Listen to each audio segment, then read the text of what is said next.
this, you see around 2017, a huge spike in the number of policies that were proposed for sea level rise. So I'm going to ask, what led to that spike? Why did that issue become so much more salient, right, about that time? And I looked around for, some good theories about what creates issue salience. And an absolute classic, which political scientists probably have heard of, is John Kingdon in his 1984 study, Agendas, Alternatives, and Public Policies. He also asked the question, why do some agendas rise to the top while others do not? And his answer was that policy windows are created when three streams converge: a problem recognition stream, a policy proposal generation stream, and a political stream. And I'm going to talk about what each of those are. But what I really liked about it is it's a very syncretic approach, it's a good way to survey a new topic, right? You can sort of see how a bunch of different issues are coming together to drive change. So it's not going to be one discrete answer. It's going to be the convergence of several things that happened, luckily, at the same time, right? Okay, so talking first about the first stream is the problem recognition stream. And what that really looks at is how changes in data, the data that's available and indicators, drives the policy change. So it looks at new inputs into data sets used for, routine monitoring of an issue, publication of new studies that come out, surveys, data sets, the creation of new indicators that allow better tracking of an issue, and things like new interpretations of the data. And so I did a broad survey of a desk review of all of these different policy proposals that came out, data sets, et cetera. And I found some interesting things. So in particular, I found that in 2014, the state passed Act 083, which mandated the creation of something called the Hawaii Sea Level Rise Viewer, or SLREXA. And it was then created and launched in 2017. And it's an online interactive mapping and scenario tool. So the picture that you saw of Waikiki, that is a SLREXA picture. And so it helped policymakers to finally visualize what the specific downscaled impacts would be. You can zoom into any part of the state, and now this is available in other Pacific Islands as well. And you can see at 4 feet, at 6 feet, at 10 feet, what's going to happen. And now there's more and more layers, data layers that they're adding to it. So I think that was huge, actually. And so following 2017, the publication of this tool and the auxiliary reports, we saw that big spike, right? Immediately after 2017. And a quick survey of the bills after that, a lot of them are directly citing that data set. So if you can't manage what you can't measure, right? And so until you're able to measure something, it was sort of like, yeah, sea level rise, we don't know what's going to happen. So I think that was huge. Another thing that Kingdon talks about in this problem recognition stream is something called focusing events. So this is something we're familiar with. A crisis happens, a disaster, a tsunami, right? Symbolic events that throw the issue into high relief in the news, in people's minds. And so leading up to 2017, there were actually a lot of important focusing events that happened in Hawaii.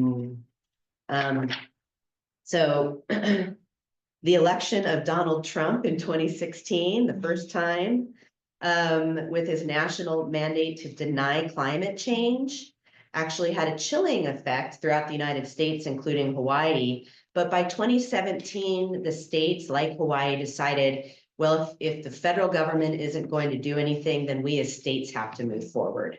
So I actually worked for the county of Honolulu at that time, and everybody was galvanized. We had hats that said, we are still into the Paris Accord. The governor was on board. Everybody was saying, you know, forget the federal government. We are going to do this, you know, ourselves. So that actually, even though an immediate chilling effect, once people, you know, had time to think about it, they started to organize. And so following that, the climate change office was established at the county level, and then they set up a climate commission at the state. And so a lot of things were happening at that point. And then in 2017, then Governor Ige signed Act 32, making Hawaii the first state to commit to the principles of the goals of the Paris Agreement. The counties followed suit. And in 2017, Hawaii's seasonal tides surpassed the 112-year record. The tides got very high. The highways were inundated with water. The predicted levels that NOAA had stated were exceeded by 9 inches, so pretty significantly. And I remember everybody was watching this. There were people, citizen scientists out tracking it, and it was all over the news. I mean, we are on our beaches all the time in Hawaii. So when the beaches are gone, we notice that, right? And then in spring of 2018, there were a series of high intensity thunderstorms that we narrowly averted a hurricane.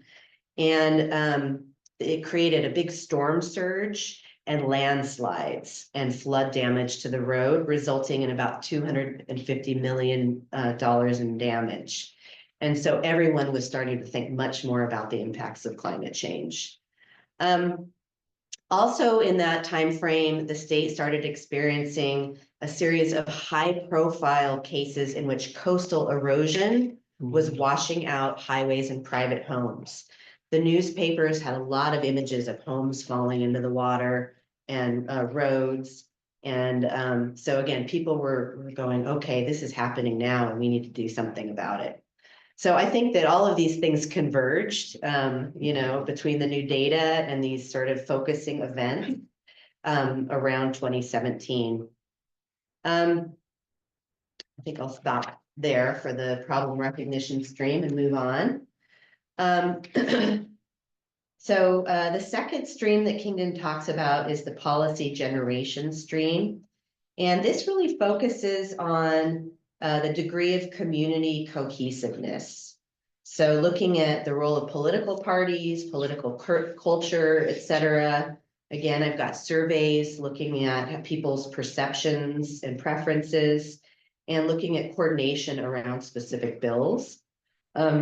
And so Hawaii actually exhibits a high degree of community cohesiveness in comparison with other US states. So it has rallied around one party, the Democratic Party, since 1954. It's one of the bluest states in the nation, although within that blue, there's a whole range of folks. And only a handful, I don't know, 5 or 6 Republican Party members at a time. So it's had a trifecta. That is, the governor, Senate, and House since 2011 have all been Democrats. And it's been able to escape a lot of the political polarization that we've been seeing in the US. And then according to our 2023 survey of elected officials, 100% of our respondents, we had about a 29% response rate, which is quite good for elected officials. 100% of respondents believe sea level rise is happening. 100% believe it is at least partially generated by human activities. And 100% of respondents were concerned or very concerned. Also, about 100% think that the impacts are going to be significant or catastrophic. So that's a lot of alignment and cohesiveness around that issue. As another point of cohesiveness, as I parsed out the bills that I had pulled, this table shows you the breakdown of bills that were proposed in the House, bills proposed in the Senate, and companion bills. Companion bills are orange. See how many we've been having? I mean, there's been this rise. That means that both one bill will be proposed by both the state and the Senate. That's a companion bill. So, there's an uptick in coordination among the House and Senate on some of these issues as well. All right. The other bit of this is the availability of strong ideas. So again, we look at surveys and proposed percentage of bills that include provisions about, about money that's being proposed, right? So it's not good enough to just propose a policy, but are they putting money behind it? So bills that are proposed, do they pass muster? Do they convince communities and the technical experts? Do they get to the support of those groups? Are they technically feasible? Are they compatible with values of policy specialists? Are they in alignment with the prevailing ideology? And again, they have to consider budget constraints. So again, when you think about the prevailing attitudes and the availability of strong ideas, really a foundational set of values in Hawaii is articulated by the state's public trust doctrine. It's part of our Constitution, and it's a common law that requires the state and political subdivisions to protect the beach and benefit of the public, and to prohibit any use that substantially impairs the trust. This is deeply ingrained, and we saw this in our surveys. We asked questions about, do you support private property rights? And a lot of people rejected that, which is weird in the US. In the US, it's all about private property. In Hawaii, this public trust doctrine is very strong. So people will reference the public trust doctrine in the bills that they're proposing. And we think that has a strong coordinating effect. Also, it's important to note that public trust doctrine incorporates Native Hawaiian traditional customary law. And so Hawaii is a state it's actually a colony. It's a colonized the US, and some oligarchs overthrew Hawaii in the 1800s. And since 1970s, there's been a very strong Native Hawaiian independence and cultural resurgence movement. So the fact that this public trust doctrine pulls from Native Hawaiian values is actually quite important. And then there's cohesion around the values, that, again, values of nature. A lot of the surveys that survey findings that we had, people expressed they want to do nature-based solutions. That was actually when we looked at all the different types of policy responses to sea level rise that people were interested in. They really looked at the highest scoring support was for nature-based solutions. If we could rebuild our coral reefs or use, we don't have mangroves in Hawaii, but some sort of dune restoration or that kind of thing that would help protect the shoreline. So again, a lot of cohesiveness, right? Then with respect to the technical feasibility, there is a lot of support. Again, actually in our surveys, again, we looked at retreat options. Do we retreat from the coastline? Do we build up? Do we build out into we asked all of these very specific questions. And there was actually a high level of support for all of them, except the buyout program for private properties.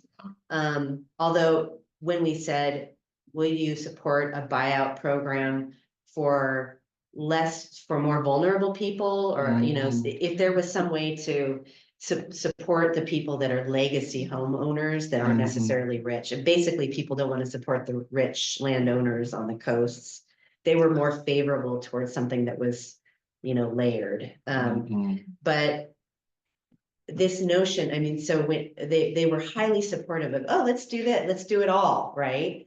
But as I said in the very beginning, we don't have the costs calculated for what that would, or the trade-offs. We don't have that clearly stipulated.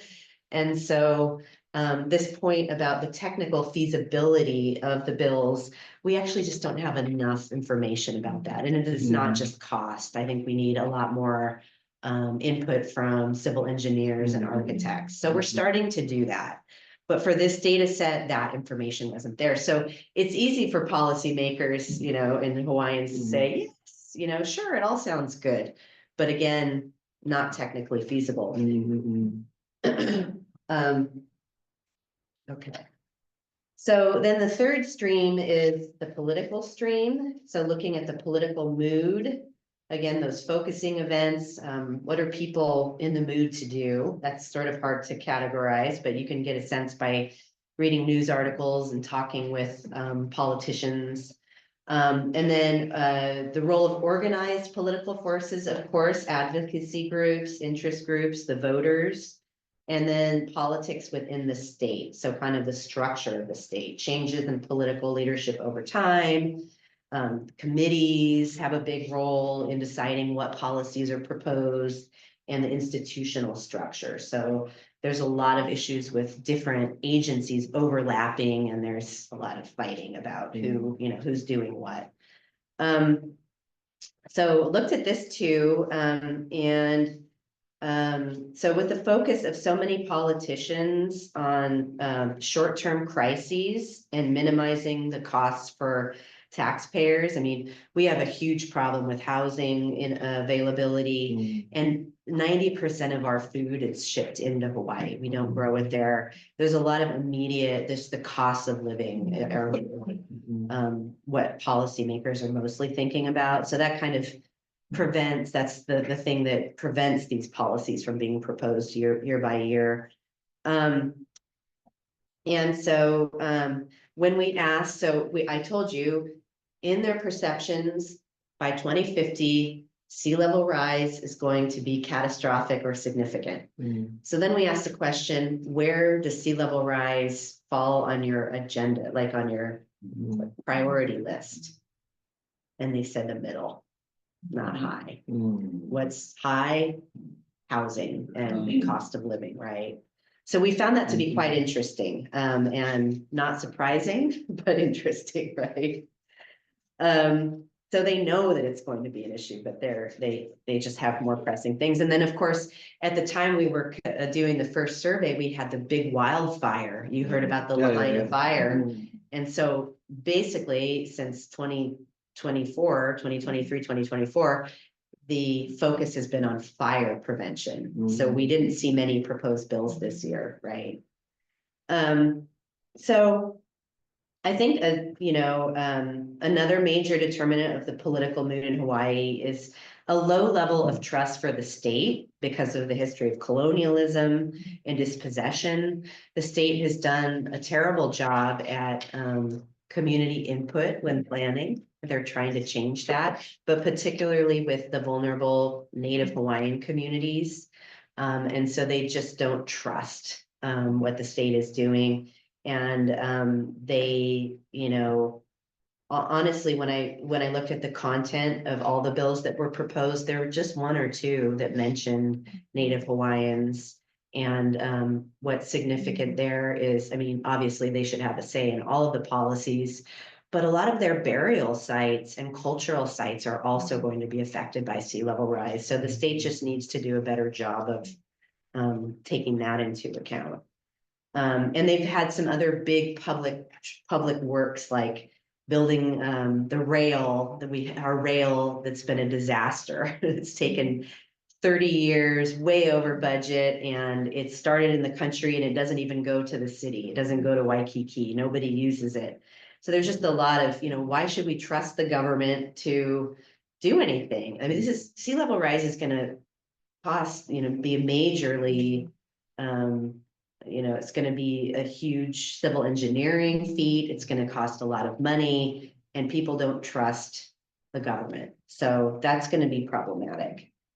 And then I think, when I asked people, the politicians, about what, their political will, and I mentioned that, there's middling in their prioritization of the bills, they also said that the lack of political will amongst their peers was the highest obstacle to passing state level sea level rise policy.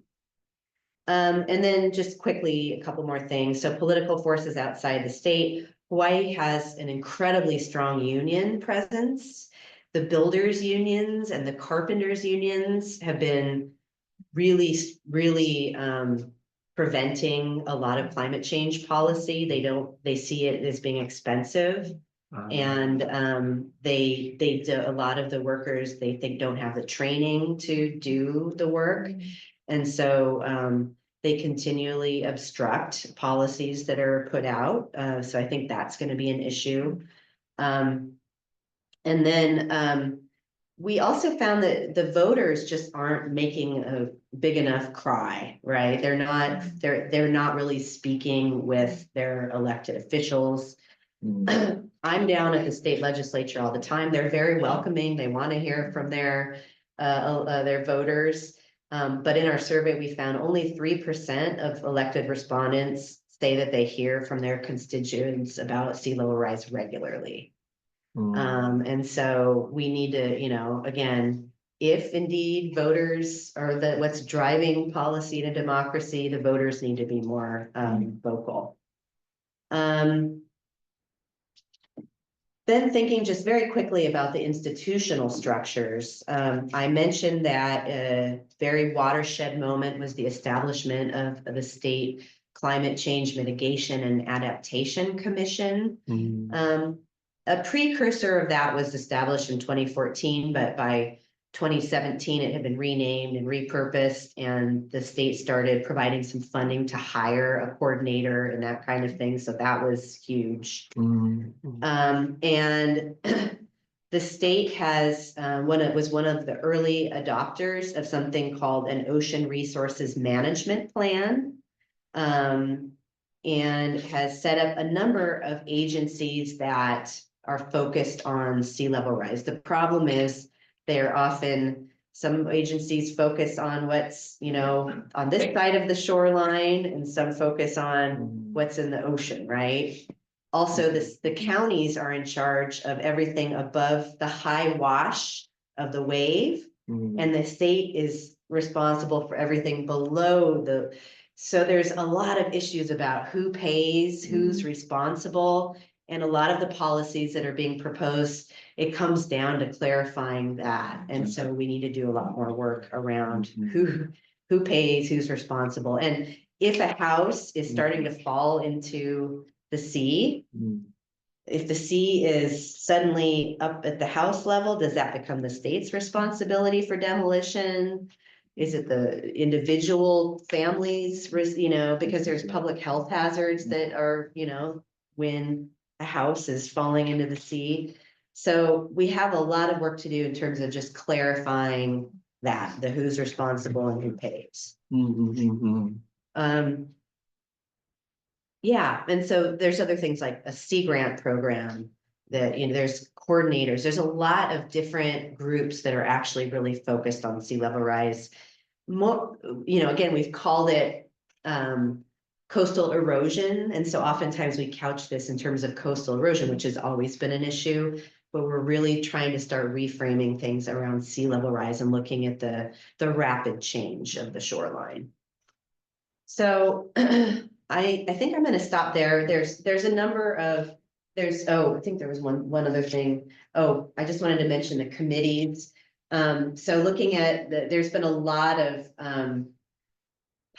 most of, like I said, Hawaii is Democratic, but within the Democratic Party, there's a huge range of interest groups. And I would say ranging from, dark blue to light blue.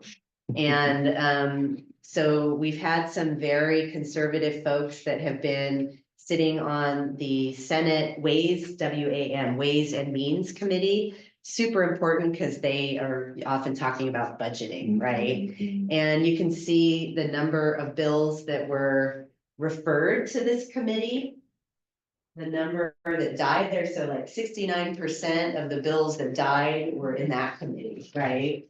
And so these are some of the other top committees in which And those are really often driven by ideological differences in the chairs of those committees. So I'm just starting to dig into that.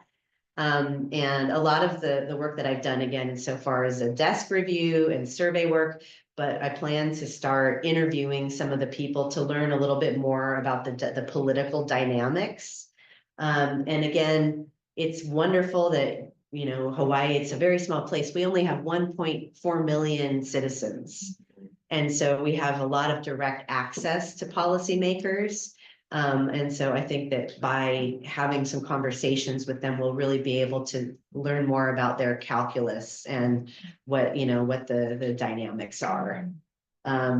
So just bringing it all together. So, you know, when we looked at that explosion of sea level rise proposed bills in 2017, it came down a little bit during COVID. Everybody was focused on COVID and then was going up, and then the fire hit and nobody was proposing sea level rise bills. You can really see how focusing events are taking attention off of, they only have so much time in a legislative session. And so oftentimes one or two issues really gets focused on. But nonetheless, between 2017 and 2019, we did see a lot of sea level rise bills proposed.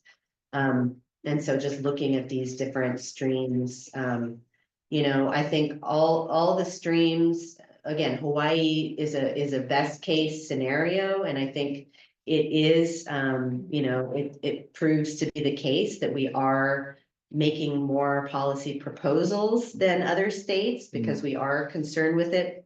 And for all of the reasons that I've said, but I think that the main variable that's been driving that spike in policy is the availability of that data tool, the Slerexa tool. Now that we can measure where sea level rise, what exact infrastructure is being impacted, et cetera, that has been a huge watershed for the policy. All the other factors have been in place. They haven't changed much except for maybe some news stories that came out. So I really think, and I think I'll write a lot more about the importance of data in policy.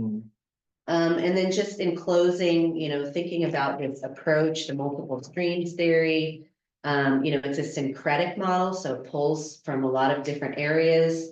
But I like it because you can sort of do process tracing in a structured way, and also bring in mixed methods to look at the complexity surrounding the policy process. And I think it's a useful framework for describing really multiple and complex factors, such as policy salience, right, that fall into that. And it is something that it's hard, it's not a predictive model, right? There's just too many variables that we're pulling, but it is a good way to look back and sort of see what's happened historically. And then I just wanted to say, in most of the studies that I've seen of multiple streams theory, I haven't seen anybody quite do the marking of the scoring of the dependent variable like I did. And I think that's useful, the number of proposed policies. I think that's very concrete to see what's happening. Now, one last thing is I didn't talk at all about what policies were successful either, right? These were just proposed. We have passed some policies related to sea level rise. Most of them are not very helpful. They're more like resolutions.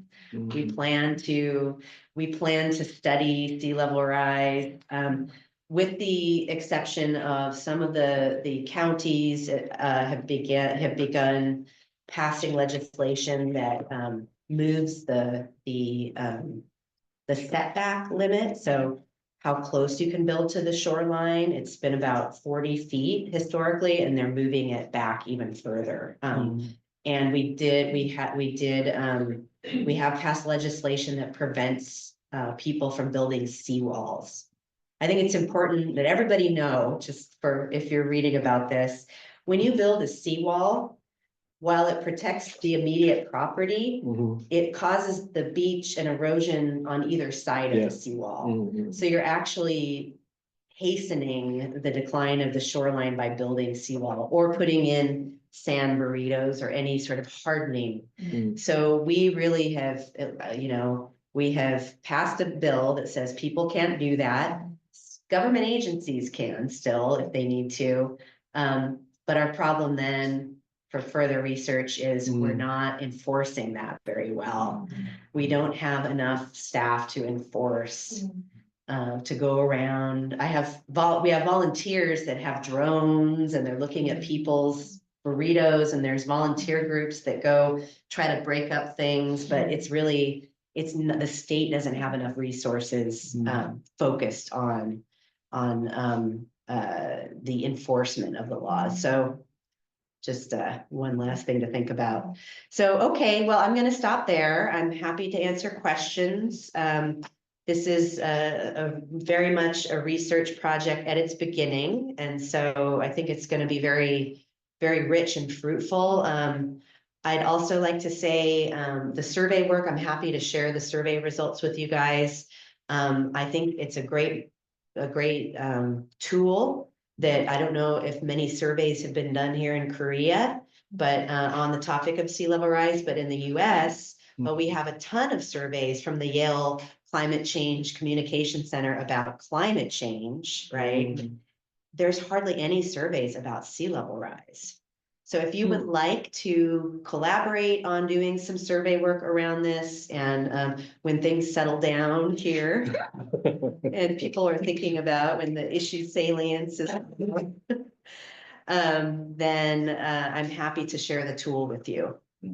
I think it could be a nice tool for looking, and we're building one for a community survey too. We'll be doing a community survey across the state of Hawaii, sorry.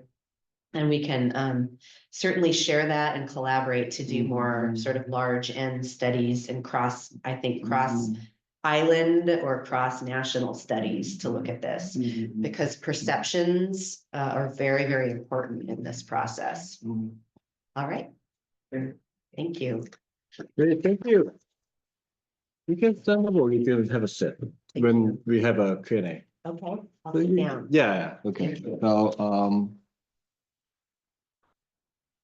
So we have time for Q&A, and if you have any questions, you can question or comment. I have many, but I'm going to wait for last moment. You're going to be polite. Yeah. Any questions? Thank you for the great talk. My name is Jae-Wan Kim. I'm assistant professor of undergrad in International College. And I have a question regarding just transition issue. If the sea level rises rapidly happening in Hawaii, there will be some kind of industry impacted by sea level rise, which means there will be people who might lose their job in the future. And can you incorporate this kind of vulnerable population in your consideration?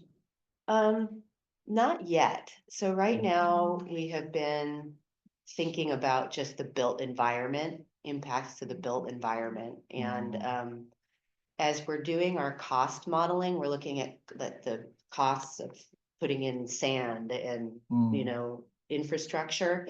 But we're also looking at sort of the trade-offs, which might be, we might get into livelihoods through looking at trade-offs. So if you do, for instance, the Waikiki project, if we were to retreat Waikiki and let it become a wetland again, that's a huge percentage of the economy. And so what would people do? Would it just be creating a new Waikiki somewhere else?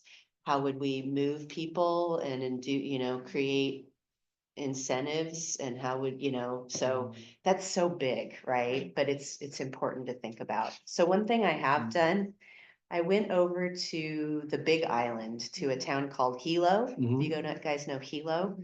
They have been, historically, they've had many tsunamis. And in 1962, after every few years, there was a tsunami. In 1962, after a very devastating tsunami, the government came together and they created a buyout program. And they reallocated the shoreline and basically made everyone move. The town now is way back from the shoreline. And so they partnered with local industry who donated land. And then they had federal dollars and state dollars to buy properties.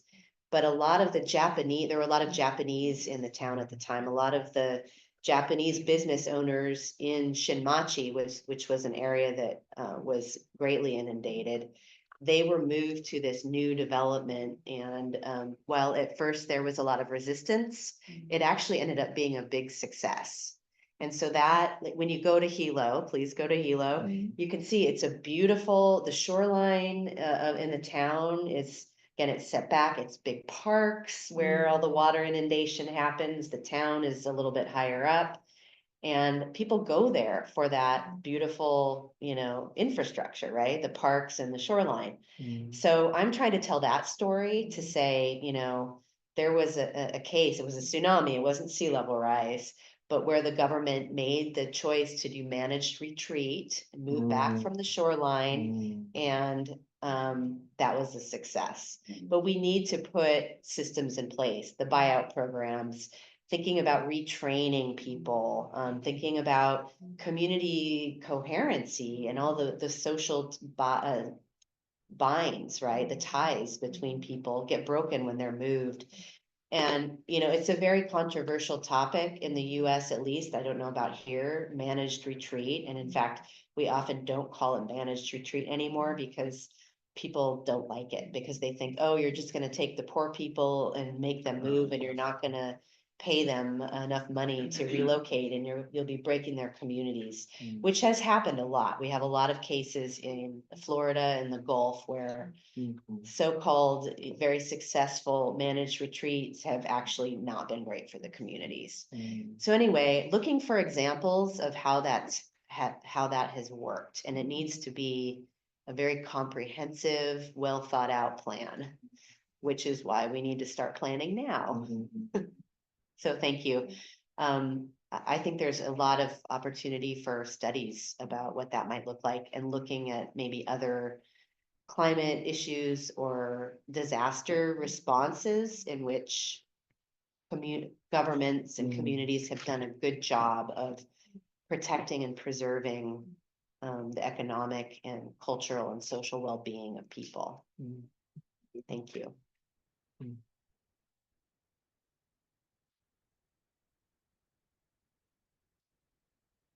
Yes. Feel free to ask questions. Okay, to break ice, I think I as old friend, maybe. My question is going to be, icebreaker, right? Okay. So, well, I'm not an expert in the environmental policy, although I'm really pro environmentalist mentality, but not an expert. When I hear you talk, I was thinking about the Florida. It sounds like the Hawaii is some kind of exceptional case in the United States, right? According to your multiple stream theory, all three streams converged together in Hawaii around 2017 or something, because of some several historical backgrounds, some characteristics in the Hawaiian community. All things are working together in a very nice way. But the reason why I thought about the Florida was because Florida, as I heard, has a similar problem, like the rising sea level. Some people worry that Miami Beach is going to be gone out. So the problem is the same. So I'm just curious where the same kind of movement or same kind of responses are there in Florida. And if not, why? Maybe it's going to be interesting for you to compare these two different states within the same theoretical framework. Yes, I want to. Actually, you're absolutely right. Florida would be the deep red state, and to the blue state would be, and I would like to do that study, and in fact have been in conversation about this, doing the survey work there. It's such an interesting case because ideologically, you cannot talk about climate change or sea level rise in Florida. It's been deleted from the Ah, public record. The schools can't say it. They can't talk about it. wow. Is by law. Yeah, Oh, Ah. yeah, red state. red state. However, you can talk in the case of sea level rise about blue sky flooding. What? Think about that, blue sky flooding, Not to see. but it is, Mhm. but you, so there are state agencies that actually Florida is way ahead of Hawaii in terms of making the alterations to their shoreline. Why? Because they have those hurricanes like every year. Yeah, They have, Yeah. so issue salience is Yeah. high always for them. They have huge pumps, they've raised their roads and everything. Ah. But ideologically, they can't talk about it. Oh. So, yeah, it's a very interesting thing. And yeah, I think it would be an interesting challenge to multiple streams theory, at least around the community cohesiveness and ideological side of things. But I also met with a practitioner, a coastal management practitioner earlier this fall from Florida. Mhm. It was right after the Trump selection, and it was I was at a conference that was hosted by NOAA, the National Oceanic and Atmospheric Association in the US.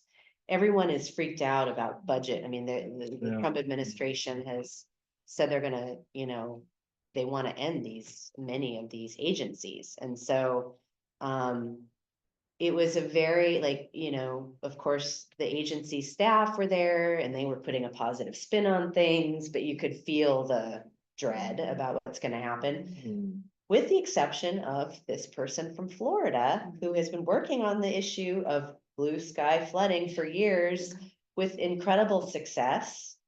They have gotten money from the state to hire a company that's doing very interesting work. They drive around and they take video. They just drive up and down streets and they take video of all the communities. And then they use AI and virtual reality to take your home and show flooding. Uh-huh. And then they're gonna start layering in like, okay, if you raised it, it would look like this. So ways to get the community to better visualize their options. Mhm. That's in Florida. I don't know any other Digital states twin. that are doing that, huh? Digital twin. Yeah, That's digital twin. digital flood. twins, yeah, okay, amazing, right? That's exactly what we need. But none of the other states that I talked with are doing that, so Ah. interesting, very interesting case study. And then of course, yeah, I would just say, well, the storms and the issue salience, even though they're not contending with sea level rise, they are contending with the storms, and they're making changes that will minimize the impacts of sea level rise as a result. So we need to disentangle that. Mm. So do you think the public perception of the issues or the importance of this sea level issue in Florida is high? No, No, it's not. no. If- I mean, if- not of sea level rise. Mhm. Of course, they're aware of hurricanes, but they don't believe that's anthropogenic. Even in the public level. I don't know. I haven't seen survey work of officials in Florida. But the survey work I have seen, people don't think it's human created, right? But they do know, like, Florida's always had storms, they say, even though they're getting bigger and more common. Memory is short. So anyway, I think we do need to do a lot more survey work to understand, because it's gonna be important going forward. Although, Mhm. yes, there's some other big issues we need to contend with. Mm. Dr. Lee? Yeah, okay. What are the kind of incentives for politicians to work on the kind of long-term issue like sea level rise because, you know, their interest for election is a pretty short term. And, Yep. you know, and also we can see that the sea level rise in 2050, okay, I may die. Then, what are the kind of the incentive for them to work on this? Yeah, that's the problem. Hmm. Yeah, especially in a 4-year cycle. Yeah, right? exactly. I mean, I think that's precisely the problem, across the board, is Exactly, that right. the political timeline is not a long one, and, Mhm. politicians are definitely in for their self-preservation. That's the cynical take. Um, a number of people of state officials that I've talked with actually really care about it. Like they actually really care. They're really, really worried, and they can see the change happening, and they're trying to organize their peers, and deal with these committee politics. There's certainly, you know, there's geographies in Hawaii which don't have, districts which don't have shoreline, and those guys don't really care as much, but you know, I think it comes down to personal commitment, and the things that I've heard the most are like legacy, like their kids. They want their kids to be able to have beaches. It's so much part of, you know, of the culture. What's Hawaii without beaches, right? And so, and or it's about the fisheries, right? Like being able to fish. It's also a big part of the culture. So I think it's going to take some level of non-cynical personal commitment and getting the message out. It's one reason I'm doing some of the survey work, is to find out where the gaps are in their knowledge. So a number of my questions have been about, where do you get your information? And do you think it's human created, or, you know, and so I've given that information back to the Climate Commission, the Sea Grant, all of these groups that do the kind of advocacy with the state officials, and then to the nonprofits that can go talk with them more often. We, you know, instead of just 3% of officials talking to people about sea level rise, there just needs to be more engagement, right? And so, I mean, so beyond the personal commitment, if voters start to get more active and organized, and they say, you know, we will reelect you if you, you know, surface this issue, that takes a lot of work, and that's not my job as an academic, but I am trying to give this information to the groups that are doing that work so that they can go out and do it. Otherwise, yeah, the institutions themselves and then the typical incentive structures, it's not gonna happen. And ultimately, I mean, human nature, ultimately, it's gonna take a big crisis to get, or many crises to look at Florida, right? To get this work done, unfortunately. I've become very cynical too, but there are bright lights, and there are a number of people who are very committed to this, that are working to convince their peers. And again, the more data we have and these visualization abilities, I mean, you know, going back, it gets pretty chilling when you look at how much of Waikiki, again, our main economic area. This is 4 feet, 10 feet, it's completely underwater, it's gone. That would be kind of dumb to let that happen without, and so once we have the cost, I mean, so what we do know is that, you know, it would be the most expensive option to totally adapt Waikiki right now, expensive money wise. If we wait and let it happen, it's going to also be extremely expensive with the cleanup costs. So we're trying to look at those scenarios, and, you know, what's the medium point? I think we're looking at now a threshold based trigger system, so that when X percentage of a building or street is underwater, then you start to make things happen. Could you do a staged retreat of, starting to just replace some buildings or infrastructure, putting the infrastructure above the road instead of underground where it's being corroded, right? So it's not gonna be an all or nothing all at once. It's going to be something staged, and we need to just figure out what are the thresholds, at what point is a certain kind of response triggered? And then we need to get a set of policies and funding and things ready, and the public will to make those changes, because people don't want the change. They just want, when we do the community visioning sessions, they basically want Waikiki to be exactly what it is, right? And it probably can't be that. A bit related question and to the question from Professor Pei.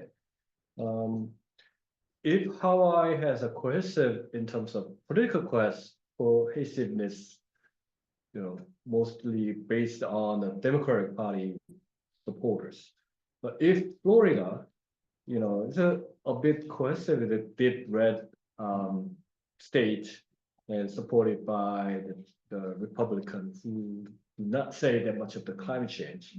What if, in that case, you can see that the kind of extreme cases. But what if we can have a kind of swing state, and also political party changes all the time, and how can they deal with this kind of long-term policy? So it'll be really interesting for the comparative study among the state in the U.S. Also, you mentioned that the collaboration. So we had a pretty similar problems in Jeju Island and also Busan area. So they also has a serious problem with sea level rise. And most of the industrial cities like Ulsan, Yeosu, and other places, one of the biggest challenges and risks they face is about the sea level rise plus storm surge. Like we had the typhoon, the hurricane, and the storm surge in Pohang in 2022, and it cost about $2 billion. Pohang Steel companies, so inundated. So there are not a lot of things we can compare for the long-term agenda like this within the U.S. state, also across the the countries. That'll be really interesting. Yeah. How the swing state responds to this long-term policy. Okay, let's do it. Yeah. The reason why I mentioned this, I studied the island energy transition of Hawaii and published it, and with a collaboration with the professor from the University of Hawaii. And it was pretty fascinating because Hawaii declared that they are going to 100% renewable energy by 2045. It was about 5 or 6 years ago. It's long before many declared that the carbon neutrality. So what are the factors and what are the governance for this island energy transition in Hawaii is a kind of fascinating topic. So I worked with the professors in University of Hawaii. And also, I am working on the island energy transition in Jeju now, about the sector coupling between the renewable energy and hydrogen energy. Because we have a lot of, it's a bit different to the theoretical line, but one of the big issue of renewable energy, the problem is intermittency. We don't have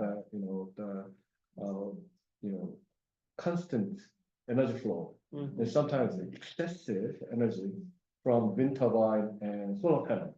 And that is for storage. Yeah, the storage exactly. But storage is pretty expensive.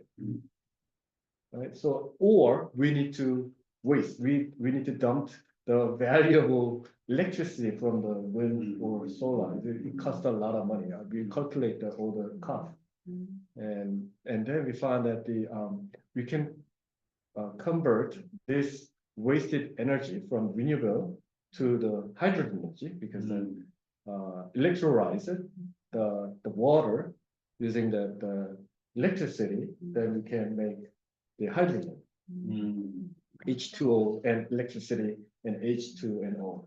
So that we call it the sector coupling. So in 제자리. Yes, yes. So it's almost done, and we are going to publish that article maybe this year. But anyway, so there's a lot of things we can work together because Hawaii, I think, they had a simulation with the renewable energy, excessive renewable energy supply. Then that can be a problem of the electricity. So that's a big problem actually. So how can we deal with that? So and think about that. How many islands we have in the world? So that's the thing we can collaborate with each other. So about the sea level rise and the energy system, because island is isolated. Yeah. It's not connected to the other places. The South Korea per se is an island. We are not connected to any places. It's peninsula. It's not connected to any other places. We used to be. Yes, long time Not ago. anymore. Not anymore. So it's pretty important to come up with the idea to how can we deal with the climate change adaptation, like in particular for the long-term impact, like sea level rise, also energy transitions. So I would like to, one of the primary aims of this forum is to identify the collaborative opportunity with our faculty members and our students and other. So we invited the researcher from the EU, and also from US, and also sometimes we invited the researcher from the R&D Managing Institute. So my question is that, do you have a kind of many opportunity for Hawaii state or US on international collaboration on this climate change issue? Do you have a kind of grant or the opportunities or exchange of student or faculty member for studying this? Yes. That's about to get a little complicated for the federal monies. A lot of our grant money, federal money, we've had a lot of it the last few years, but that might be going away. We had a pretty similar problem we had. Yeah. So, in terms of big grants, typically we apply for them, and most of the grant money, since we're not drilling holes and doing, we actually get funding to support graduate students. And maybe some salary. So yes, and we actually have I work for the Institute for Sustainability and Resilience at UH Manoa. And we have about right now about 10 graduate students that we support to do this research. And we are very much interested in collaboration. I also run a BA program, and I want to do some field studies. So I'd love to bring students here. We could do an exchange. We could go look at photovoltaic, the energy and the volcanic energy. We could go do some studies there, and then we could bring students here to come look at what you guys are doing for sustainability, whether it's sea level rise. Anyway, I'm very much in the sort of at a juncture where we're starting to build this program, and would love to talk with you about some of that. I do think Hawaii is a very special place to study a lot of these issues, again, because you said as an island and being one of the leading states in the US working on it. I think that there's probably a lot of opportunities around the US too that we could look into. I also have a strong affiliation with the East-West Center in Hawaii. They're very famous, and they have an amazing machinery for organizing cross-national studies. So we could do exchanges around leadership, you know, we could do, if you want to place students, we could get fellowships through them. Oh, That comes with housing and all kinds of things. Anyway, there's a lot of opportunities we could think about and discuss. Yeah, good for students and the researchers. yeah, and researchers. Any further questions? Question. Sure. I'm honored to listen to your presentation today. Thank And you. my name is Young Han from Yonsei GSIS, and I'm doing TA for Professor Jaewon Kim. Yeah. I didn't know that like my professor comes to this forum too. I was so surprised. Series of surprise. So, like, while I listen to the presentation, I feel like sympathy, because like, I used to live in Japan for 9 years and like suffered the two major big earthquake. So like, I felt like danger of like tsunamis, like earthquakes also. So like Japan, although Japan has like much like bigger land than like Hawaii, but like they might have like similar like phenomenon or like this kind of issues. So my question is, have you ever seen or heard any cases of international organizations or international NGOs implementing like collaborative advocacy activities with like local unions in Hawaii? Because like from your presentation, like Hawaii has like strong unions such as like labor unions and etc. But like in Japan, like I felt like the influence of like international NGOs are not that strong and effective because like they have like their each like local NGOs like act separately. So like I want to know about like Hawaii's case. That's a really good question. I honestly don't know how the local unions have been interacting with international NGOs. I kind of think they have not. I don't know how much advocacy is happening, just given how conservative they are and obstructionist. I don't know, there could be a good opportunity for educating them through strong international organizations. Yeah. There are very active NGOs like they're not Ingos, but like the Surfrider Foundation is a like famous beach NGO. They do a lot of cleanups and work. They do a study where they're trying to rank states in terms of their coastal planning. They, you know, we're very bad at ranking the success of adaptation. This is a huge, actually, this is another big gap I want to work on. Climate, just as an aside first, climate mitigation, right? Like we know we know what the greenhouse gases are. We've set these goals and we can track. Adaptation is so local. It's so localized. It's almost impossible to come up with a set of criteria by which to evaluate the success of adaptation policies. There's some work being done at the UN, et cetera, but it really, I strongly believe, I think we can come up with a menu of options, you know, of things one could do to respond to sea level rise. And then talk to the local community. The local community has to decide what their vision is. What do they want their shorelines to look like? And then you could say, well, these are the menu items of things to do to make that vision. But none of that work's been done very well. So anyway, I'm really interested in, the criteria. It's the Wild West of of how to measure adaptation success. Okay, so back to your question. I mean, a Surfrider, there's a bunch of local NGOs and there's a bunch of US national NGOs that have some footprint in Hawaii. But I don't think that they're really interfacing with the unions, which is probably a good opportunity for some education.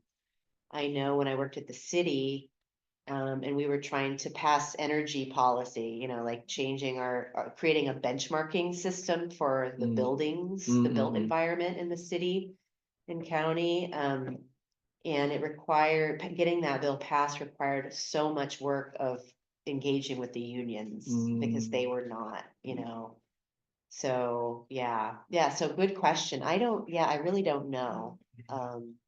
Yeah. Thank you. So, yeah,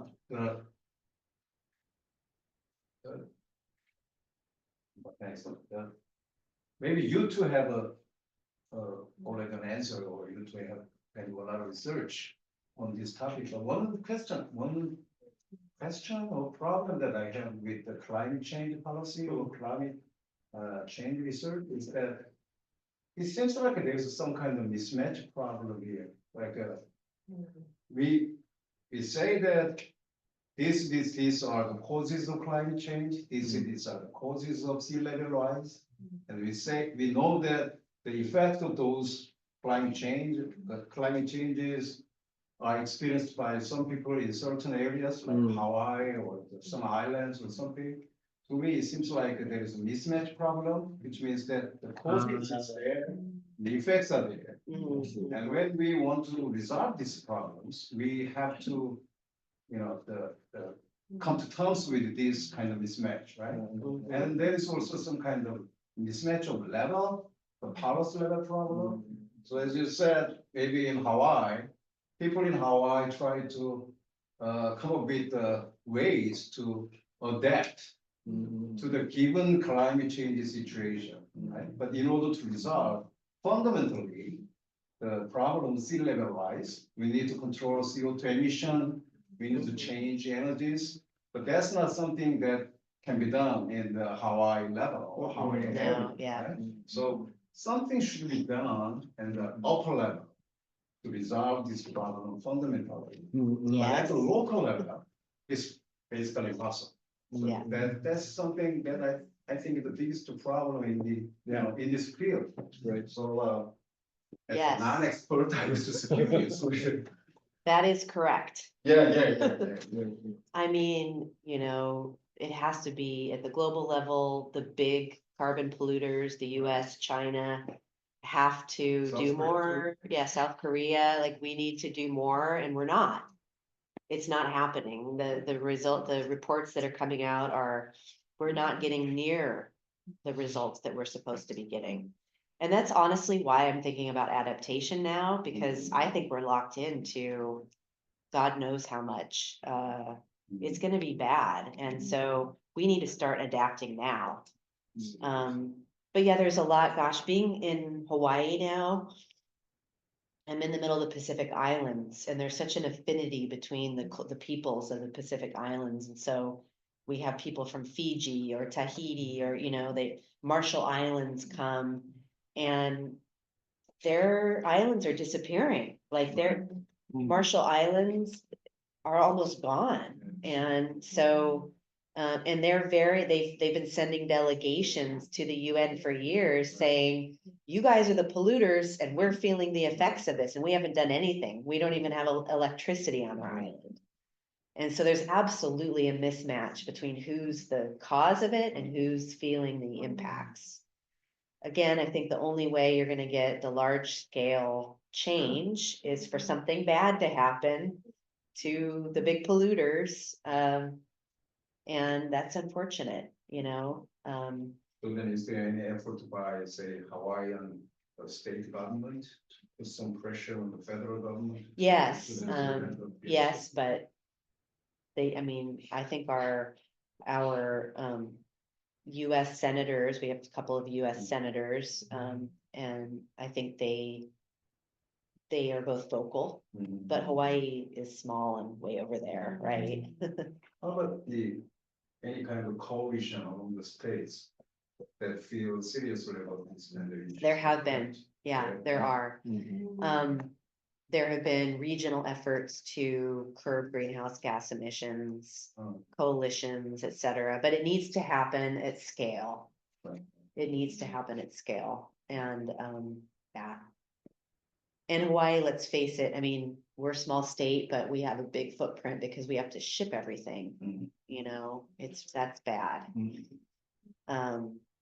So, yeah, I mean, this is why I'm thinking, okay, I'm glad people are working on mitigation, but we need to start working on adaptation because it's gonna take a while and it's gonna take a lot of money and a lot of policy change to do it. Yeah. Mhm. Oh, yeah. Hi. Hi, Hi. my name is Javier Lopez Prodan from UNC Mire in Waju, assistant professor of economics. I'm more on the energy economics and mitigation Okay. sides. But because you mentioned energy, I wanted to ask you, if it's out of the scope, feel free to just skip the question, but if you can briefly summarize what's the energy and electricity situation in Hawaii?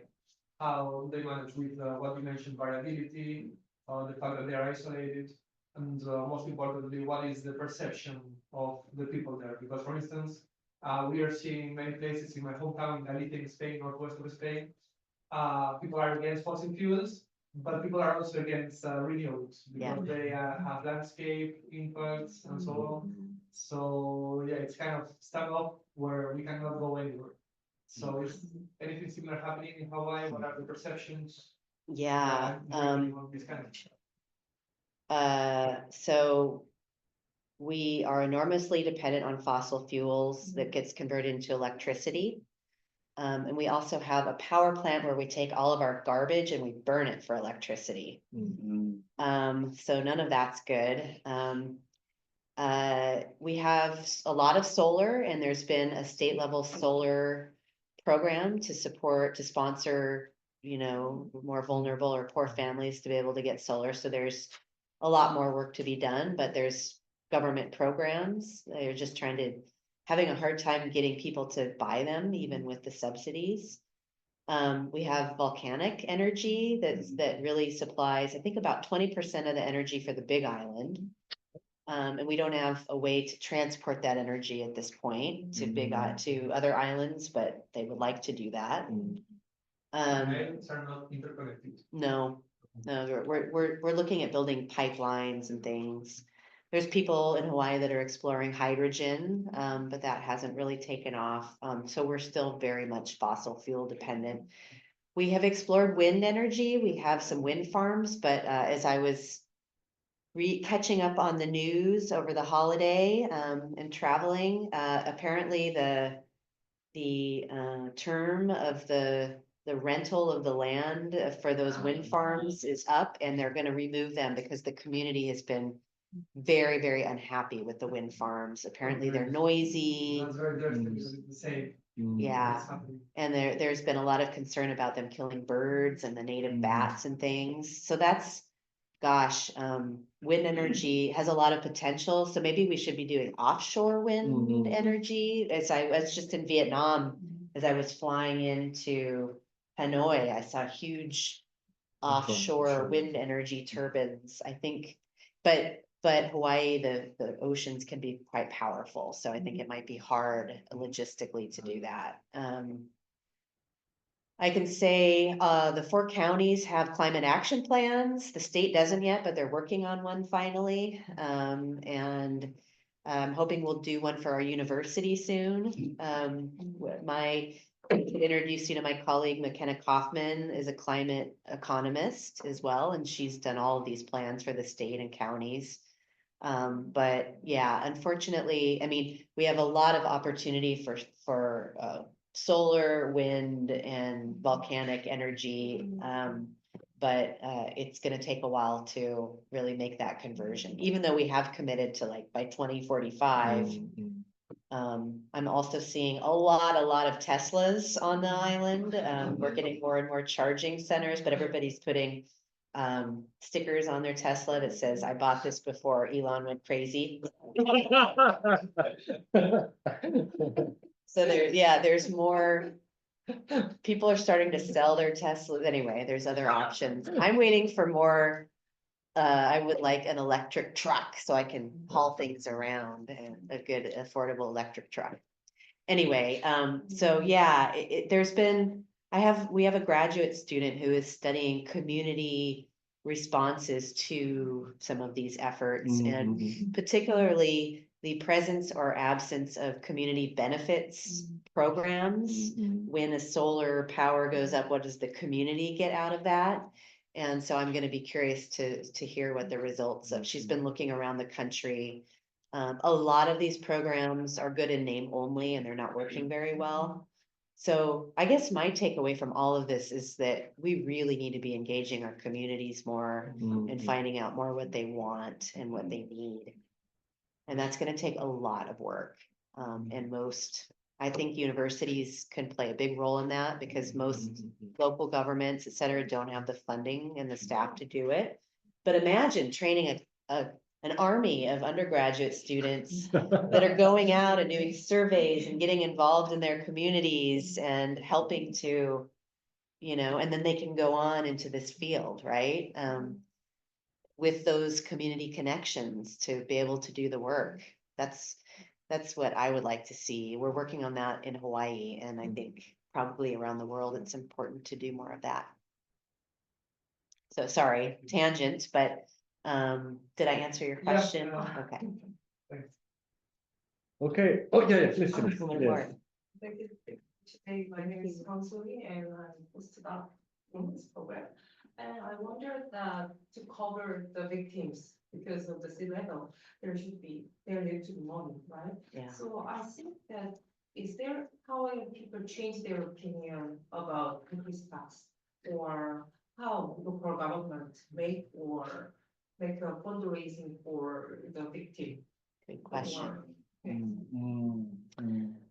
The short answer is, we don't have a good source of funding for this.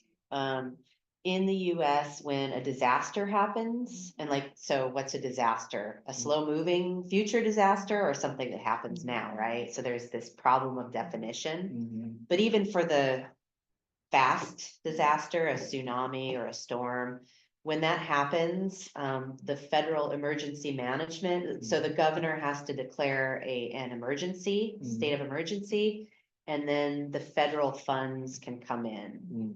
And they often are matched with state funding.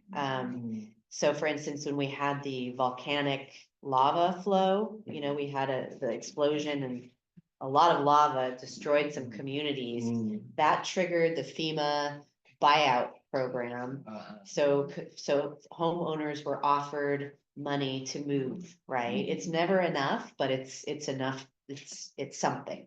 And so they had a hard time getting people to do it. People still wanted to rebuild, which that's another thing. We need to make policies that you can't keep rebuilding in areas where this is happening, right? Whether it's sea level rise or fires or volcanoes, right?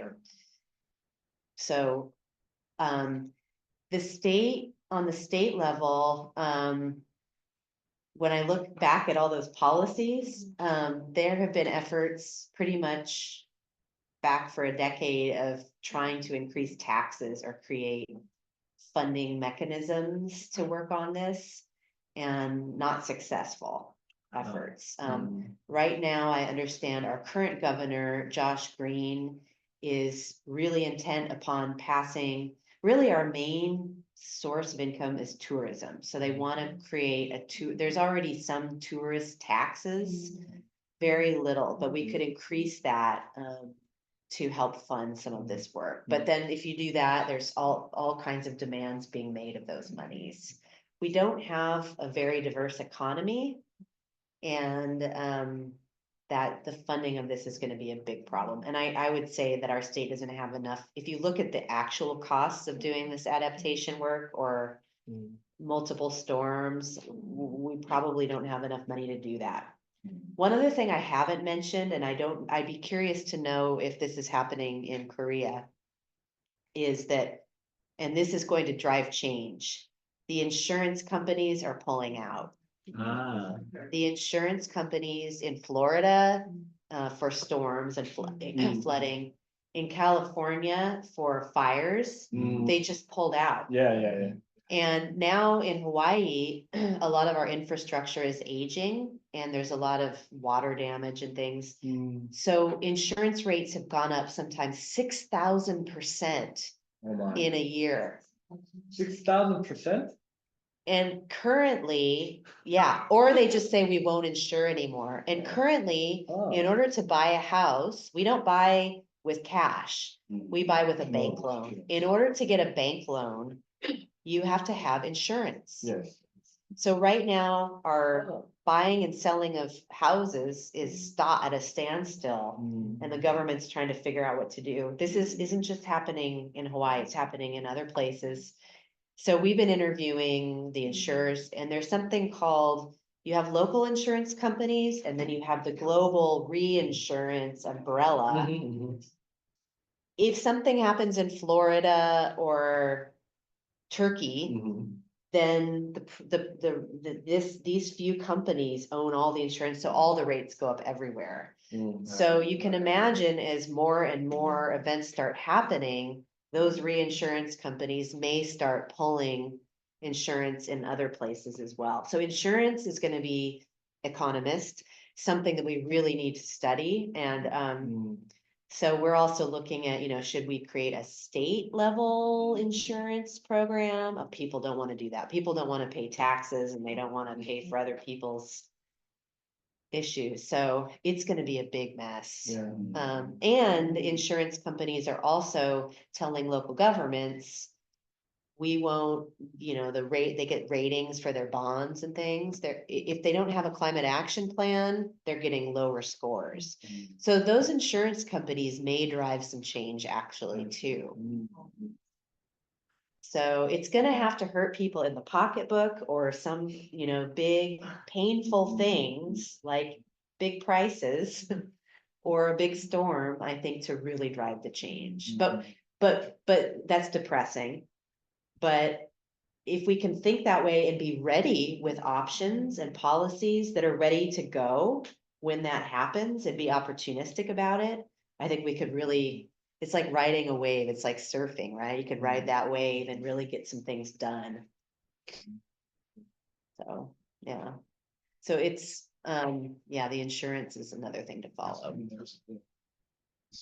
The Korean insurance company, I think it started to notice the impact of climate change on their operation because, as I mentioned before, there are the big catastrophic, event from the climate change and typhoon in South Korea, in particular for the industry and companies, big companies, and we lost a lot of money. So the insurance company, get to know, oh my God, we should pay for this amount of money for the companies, and also they also get to know the gradual changes in terms of food production, so agriculture, and also the fishery issues. In one of our team in working on the Tongyang area, which is the southern part of the South Korea, and it's pretty famous place for cultivating the abalones and the fisheries there, and cereal, not the cereal, temperature wise, kill a lot of those the fisheries, fisher products. So the government and insurance company should pay more and more almost every year. So that's one of the big problem, and one of our research teams is working on that the Tongyang areas and how this fishery industry should do the climate adaptation in the Tongyang area. So that happened actually now, but they get to know that, oh wow, they didn't expect this much of the damages, but you see that the damages are here and there. Yes. The insurance companies are probably, they are a lot further ahead of us. Yeah. They have very in-depth risk analysis that they do, but it's not publicly available. No. So, but you can rest assured they're following this very closely. They have very parabolic insurance. They're thinking about all the different scenarios and risks and everything. I just wish governments were, I wish that information were public, and I wish governments were thinking in that level of detail too. So, Okay, I think that's almost time's up, and Okay, thank you for thank your wonderful talk and Q&A. So, thank you. 이제 여기서 마치도록 하겠습니다. 감사합니다. some cards if anybody wants.